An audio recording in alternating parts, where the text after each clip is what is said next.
Your dad was your coach through amateurs, everything? through it all. Still my coach now. Still your coach now. Right, Yeah, right, in life. yeah, Yeah. yeah, Um, yeah.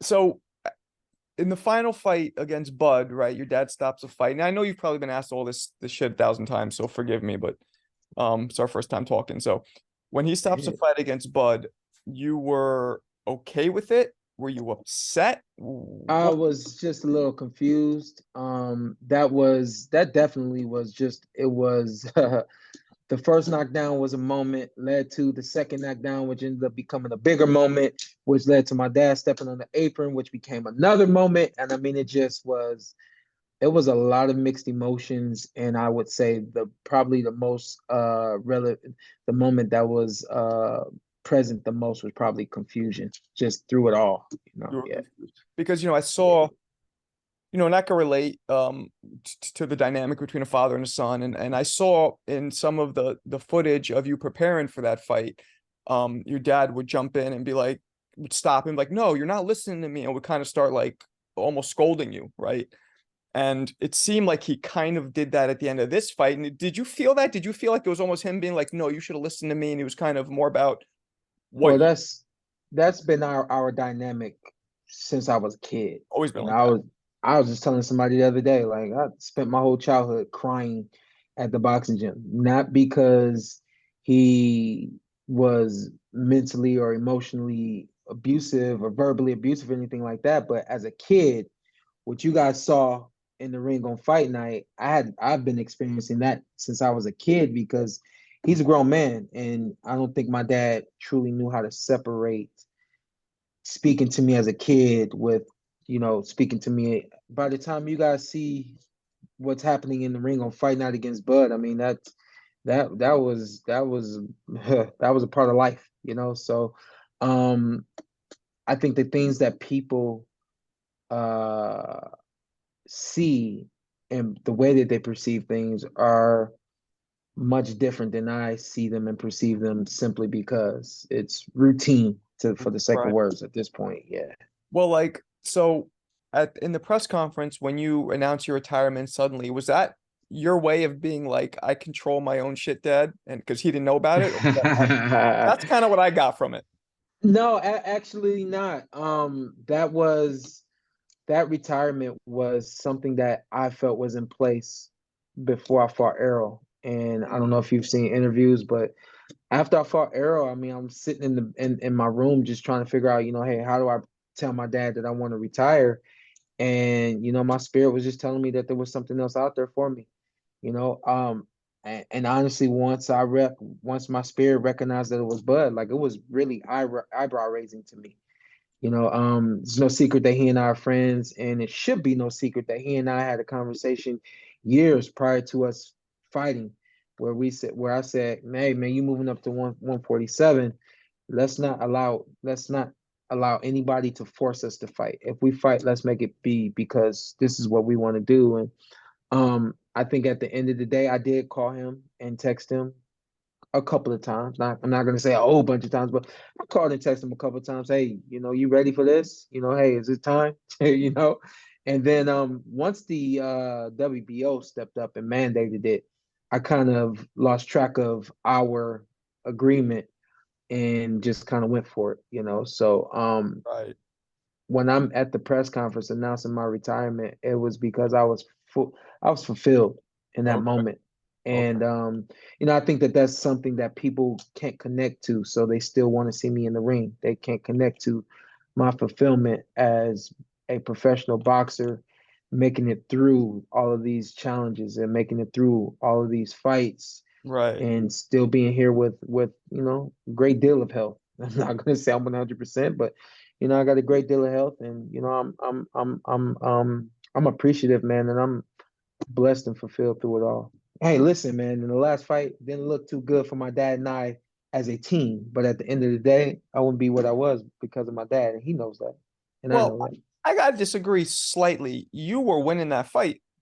I mean, Sure, you were winning the sure. fight Yeah, I until mean, I was winning that fight a way that was not truly game planned that wasn't the true game plan that was being executed on fight night, you know. And so um while I can credit my dad for everything that I've been able to do in the ring, I can also credit God and credit myself for having the kind of brain and thought processes that I have. You have to be able to think very, very fast in the ring. And you got to be able to make the right decisions in the ring. You know, going Right. to the ring on fight night, I didn't think that what we trained for was the right way to compete against Bud. And to those who may disagree, even to my dad, I would say, look at the fight with Errol. Errol is a straight ahead pressure fighter. It took all of 2 rounds for him to get knocked down. Then it took all of what, 7 rounds for the fight to end. That's just not how you beat Bud. It's a part of it, and that should have been present in my fight with Bud. And I didn't give I didn't go to that pressure enough, and I didn't go to it in the moments where I needed it. And I think ultimately that's what ended up separating us, and in the fight, and what happened is it ended up happening. Well, I mean, yeah, he took a step back and was able to counter you coming in, but other than that, it was pretty effective your pressure on him for the rest the leading up to that point. In that moment where I was stepping to him, it was like the timing and the rhythm of me stepping to him was off, and it wasn't carelessness. It just was, I guess, for the sake of words, like a sense of I was unsure of what I wanted to do in that moment, and he capitalized on that moment. Unsure because of information being told in the corner, and the opposition that I had mentally myself between what was being told in the corner and what I wanted to execute in the moment. And that moment just got the best of me. Right, right. And people talk about, in the corner of that round, I'm sure you've seen the tapes where his coaches were like, "Yo, you're down." And Yeah, he was like, "What?" He's like, yeah. Here's the crazy part about that. The crazy part about that is I don't hate that moment because I understand what it has done for him. That moment that TV captured is a moment that TV very rarely captures. Another moment I've seen is Virgil Hunter talking to Andre Ward right before he knocks out Kovalev. And yeah. he's like really just giving him this amazing speech. And it looks as if this is what got Andre to do what he did. But Andre was more than likely going to pull that off anyway. Mm-hmm.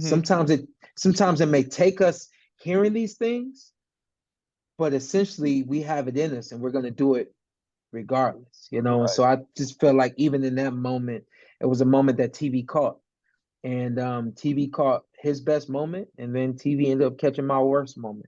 And Well, I love I do, though. It's hard for me not to love and appreciate the narrative of that because I'm in TV now, and so I know how crucial those moments are. So I don't call me crazy, but I appreciate that moment for him. no, that's a great perspective. Selfless too. Yeah, That's dope that you look at it that way. Um, yeah. did you find, and again, I know you've been asked all these questions, but bear with me. Did you find which fight was harder for you, Bud or Spence?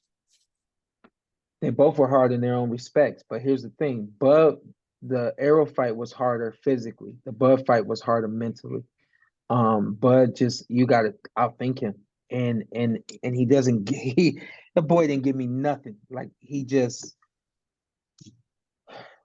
I don't know, man. I've been able to manipulate guys in the ring. I've been able to turn guys in the ring, really get them moving to my music in the ring, and I was not able to do that with Bud. In the post-fight conference against Arrow, he's telling everybody, I beat Shawn. I beat Shawn fighting the way he fight. I beat him fighting his style. No, you didn't, bro. I forced you. I manipulated you and forced you to fight my fight, and you got off on me in 1 round. You don't get off on me in that round, you don't win the fight. So that's another story. Yeah, and you could have. You were clearly fine to get up. You could have Yeah, continued, no problem. And who yeah. knows what would have happened? Who knows? Who Who knows? knows? That may have ignited me. Who knows? Going into the Crawford Spence fight, who'd you have winning going into that fight? I kept saying it was 50-50. I thought that the fight needed to be sold. But the honesty in me thought that Terence Crawford was going to win the fight. Not in the fashion that he did it, but after the first round, I knew what it was going to be. Do you think being in there with Errol, a lot of people talk about his eyes, his body language, it seemed slightly off. And I'm not taking away from Bud because Bud would have beat him no matter what. But do you Yeah. think there was something a little off about Errol? Everybody said something was off. I have never watched that fight on TV. Everybody's look at his eyes. I'm like, I mean, coming, he looked like he had the same eyes he always had. But I just think that people overlook and think that because you've been in this position before, that it's nothing new to you and you're good. I truly think that he has some anxiety and he has some nervousness and it worked against him. I think also they had the wrong game plan, and that was evident after the first round. He comes out in the second round like a train, and he's up against another train that can move, that could hit him from the outside, and what happens ends up happening. Okay, so to you, he looked the same. You didn't think there's I really anything. want I personally would like for the rematch to happen at 154 pounds if they rematch. I just think that there's more validity there. I think that the fight will not go the exact same, but I think the result will be Terence Crawford having his hand raised. And I think that the validity of him beating Errol at 154, we can't say Errol's drawn out. We can't say he's, dehydrated, anything like that. So I just think that, if if Terrence is smart and is I mean not to even say that he's smart, but if he's chasing the validity of him truly beating Errol, that only happens at 154. Okay.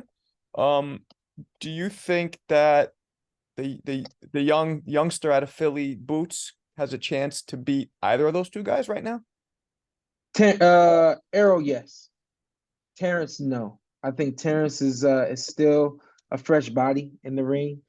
Still very, very competitive. He's gonna be that till the day he dies. But and I think that he still has enough hunger and passion for the game. In another year, I don't think it'll be that way. And I think that in about a year is when that space is gonna start to close itself Or in Bud? terms of who for Bud and Boots. Have you ever moved around with Boots? No, Okay. Okay. uh-uh. I Yeah. just I just I know what I'm looking at. That dude is he's a big fraction of what Terrence is and a big fraction of a few other fighters as well. Yeah, Um that's what I'm saying. yeah. Yeah, I don't I think right now I think that if they fought right now, I would put my money on Terrence. I think that Terrence still has some experience and some other attributes that could beat Boots. But in a year or so, things might change. Absolutely.